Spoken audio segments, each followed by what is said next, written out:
2 packet instant নুডলসে যদি দুধ ঢেলে মজার রেসিপি বানানো যায় তাহলে আর রেস্টুরেন্টে কিনে খেতে হবে না। আজকে ইনস্ট্যান্ট নুডলস দিয়ে চলুন দারুণ কিছু বানাই।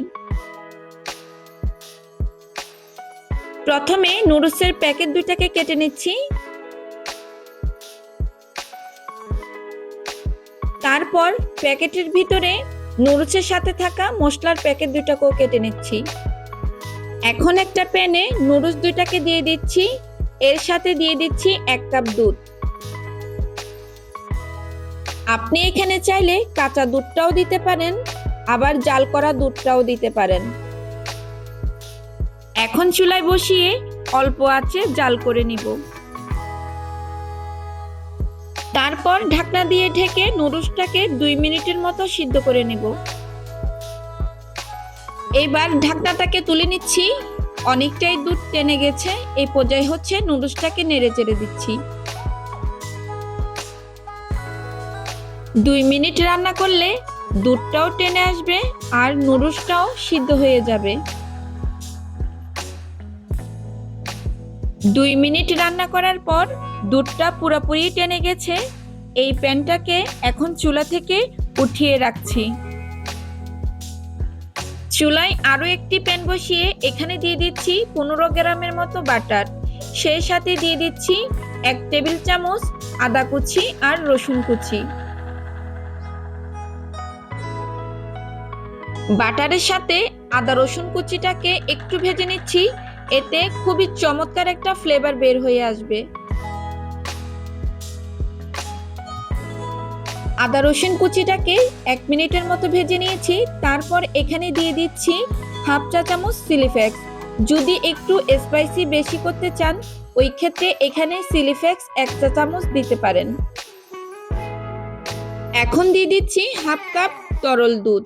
দুধ দেওয়ার পর একটু নেড়েচেড়ে মিশিয়ে দিচ্ছি। মিশিয়ে নেওয়ার পর ইনস্ট্যান্ট নুডলসের সাথে যে মশলাগুলো ছিল ওই মশলাগুলো দিয়ে দিচ্ছি।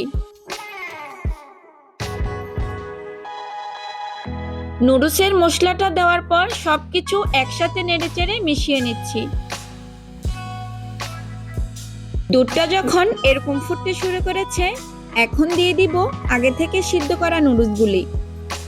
নুডলস দেওয়ার পর খুব ভালো করে দুধের সাথে নেড়েচেড়ে মিশিয়ে নিব।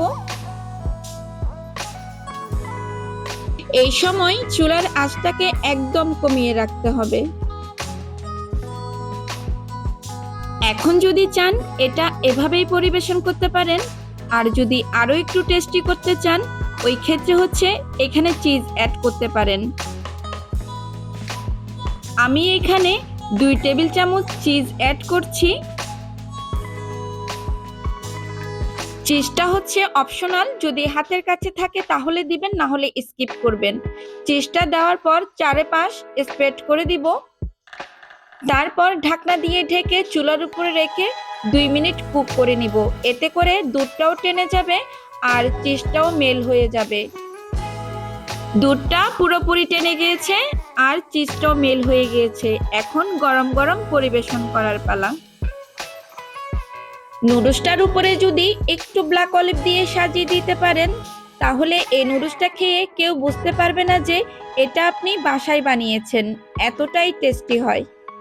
এখন কিছু ব্ল্যাক অলিভ দিয়ে সাজিয়ে নিয়েছি। খুব সিম্পল ভাবে বানানো হয়ে গেল দারুণ একটা রেসিপি। চাইলে কম খরচে বাসায় বানাতে পারেন এরকম একটা মজার রেসিপি। আশা করছি আজকের রেসিপিটি আপনাদের ভালো লেগেছে। যদি রেসিপি ভালো লাগে লাইক কমেন্ট শেয়ার করতে ভুলবেন না। সেই সাথে চ্যানেলটি সাবস্ক্রাইব করে পাশে থাকবেন। আজকের মতো বিদায় নিচ্ছি। আল্লাহ হাফেজ।